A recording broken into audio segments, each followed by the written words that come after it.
แถวตรงตามองเท้าเท้าชิดกัน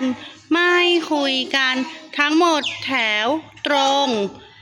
เดี๋ยวเราจะไปเล่นเครื่องเล่นสนามเด็กๆเล่นอันตรายได้ไหมคะไปเล่นเครื่องเล่นที่อันตรายไม่ได้ผลักเพื่อนได้ไหมคะ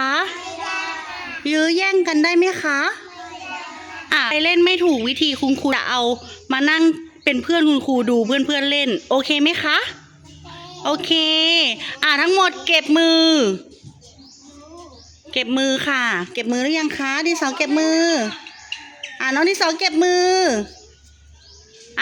น้องการเดินค่ะเดินไปเป็นแถวนาวาเดินเสือเดินไนท์